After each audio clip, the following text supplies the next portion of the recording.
আসসালামু আলাইকুম। সবাইকে স্বাগত জানাচ্ছি বিডি ফিউজে। আপনাদের সঙ্গে আছি আমি শরফি দিবা। মধ্যপ্রাচ্যে ইরান যুক্তরাষ্ট্র সংঘাত বিশ্ব রাজনীতিকে নতুন এক অনিশ্চয়তার মুখে দাঁড় করিয়েছে। হরমুজ প্রণালী কার্যত অচল হয়ে পড়ায় আন্তর্জাতিক জ্বালানি সরবরাহ ব্যবস্থা চাপে রয়েছে। একই সময়ে লোহিত সাগর ও বাব আল মানদেব প্রণালীতে হুথিদের হামলা এবং নৌ অবরোধের হুমকি বিশ্ব বাণিজ্যের আরেকটি গুরুত্বপূর্ণ রুটকে ঝুঁকির মুখে ফেলেছে। এমন পরিস্থিতিতে সৌদি আরব ১৩টি দেশকে নিয়ে একটি বহুজাতিক সামুদ্রিক প্রতিরক্ষা জোট গঠনের ঘোষণা দিয়েছে, যেখানে বাংলাদেশও সদস্য হিসেবে অন্তর্ভুক্ত হয়েছে।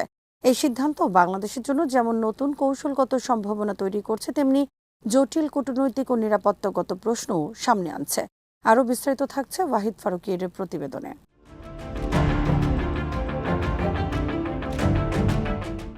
বাব আল মানদেব প্রণালী বিশ্বের অন্যতম গুরুত্বপূর্ণ সামুদ্রিক করিডোর। লোহিত সাগরকে এডেন উপসাগর এবং ভারত মহাসাগরের সঙ্গে সংযুক্ত করা এই সরু জলপথ দিয়ে বিশ্ব সামুদ্রিক বাণিজ্যের প্রায় 10-12% এবং প্রতিদিন কয়েক মিলিয়ন ব্যারেল তেল পরিবহন হয়। হরমুজ প্রণালীর উপর চাপ বেড়ে যাওয়ায় সৌদি আরব সহ উপসাগরীয় দেশগুলোর জন্য এই পথের গুরুত্ব আরও বৃদ্ধি পেয়েছে। কিন্তু হুথিদের হামলা এবং অবরোধের কারণে এই রুটও এখন অনিরাপদ হয়ে উঠেছে।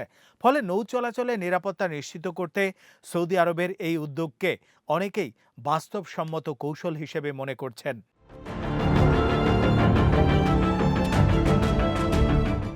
বাংলাদেশের জন্য এই জোটে যোগদানের পেছনে কয়েকটি গুরুত্বপূর্ণ বাস্তবতা রয়েছে। প্রথমত, সৌদি আরব বাংলাদেশের অন্যতম বৃহৎ শ্রমবাজার।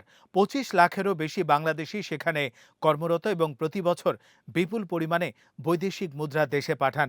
এই সম্পর্ক বাংলাদেশের অর্থনীতির জন্য অত্যন্ত গুরুত্বপূর্ণ।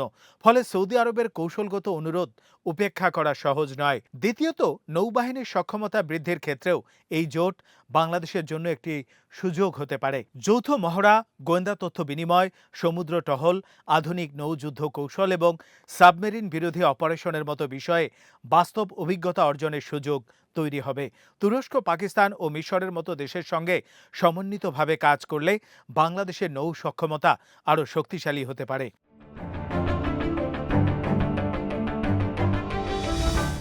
অর্থনৈতিক দৃষ্টিকোণ থেকেও এর তাৎপর্য রয়েছে।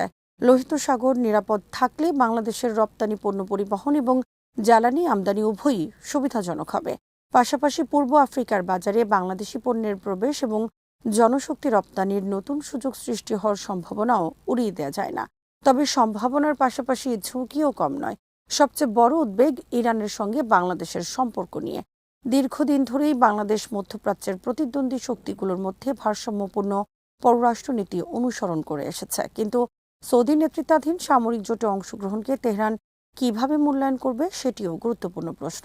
যদিও সৌদি আরব বলছে এই জোট সম্পূর্ণ প্রতিরক্ষামূলক এবং কোনো রাষ্ট্রকে লক্ষ্য করে নয়, তবুও বাস্তব রাজনীতিতে প্রতিপক্ষের দৃষ্টিভঙ্গি অনেক সময় বেশি প্রভাব ফেলে।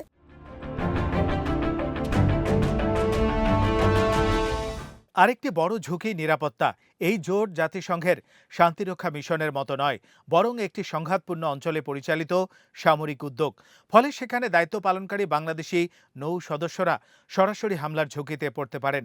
অতীতে উপসাগরীয় যুদ্ধে আন্তর্জাতিক বাহিনীর নিরাপত্তা সহায়তা ছিল। এবার একই ধরনের নিরাপত্তা, ক্ষয়ক্ষতির দায়ভার, সৈন্যদের বীমা ও ক্ষতিপূরণের বিষয়গুলো স্পষ্ট না হলে বাংলাদেশকে সতর্কতার সঙ্গে সিদ্ধান্ত বাস্তবায়ন করতে হবে।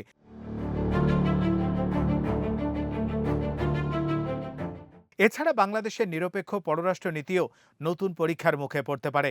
ঢাকা এখন পর্যন্ত ইরান যুক্তরাষ্ট্র সংঘাতে কোনো পক্ষ না নিয়ে সংলাপ ও শান্তিপূর্ণ সমাধানের আহ্বান জানিয়েছে। কিন্তু সৌদি নেতৃত্বাধীন সামরিক জোটে সক্রিয় ভূমিকা নিলে সেই নিরপেক্ষ অবস্থান কতটা বিশ্বাসযোগ্য থাকবে তা নিয়ে প্রশ্ন উঠতে পারে। একই সঙ্গে ইরান সমর্থিত গোষ্ঠীগুলোর দৃষ্টিতে বাংলাদেশ অনাকাঙ্ক্ষিতভাবে একটি প্রতিপক্ষ হিসেবে বিবেচিত হতে পারে।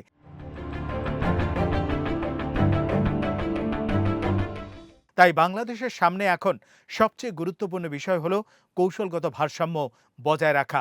যদি এই জোটে অংশগ্রহণের মূল উদ্দেশ্য কেবল আন্তর্জাতিক সমুদ্রপথের নিরাপত্তা নিশ্চিত করা হয়, তবে সেই বার্তা স্পষ্টভাবে ইরান সহ সংশ্লিষ্ট সব পক্ষের কাছে পৌঁছে দিতে হবে।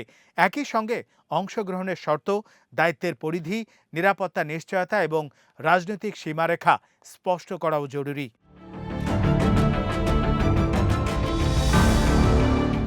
সব মিলিয়ে সৌদি নেতৃত্বাধীন এই নৌজোটে বাংলাদেশের অংশগ্রহণকে একপাক্ষিকভাবে ভালো বা খারাপ বলা যায় না। এটি যেমন অর্থনৈতিক ও সামরিক সক্ষমতা বৃদ্ধির সুযোগ এনে দিতে পারে, তেমনি ভুল কূটনৈতিক পদক্ষেপ ভবিষ্যতে নতুন সংকটও সৃষ্টি করতে পারে। বর্তমান অস্থির মধ্যপ্রাচ্যে বাংলাদেশের জন্য সবচেয়ে কার্যকর কৌশল হবে সমুদ্র নিরাপত্তায় দায়িত্বশীল ভূমিকা পালন করা, কিন্তু একই সঙ্গে সৌদি আরব ও ইরান উভয় দেশের সঙ্গে কূটনৈতিক যোগাযোগ ও আস্থার সম্পর্ক অটুট রাখা। এই সূক্ষ্ম ভারসাম্য রক্ষা করাই এখন বাংলাদেশের পররাষ্ট্রনীতির সবচেয়ে বড় পরীক্ষা।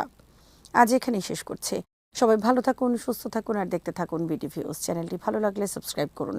সংযুক্ত থাকুন আমাদের ফেসবুক পেজে। আল্লাহ হাফেজ।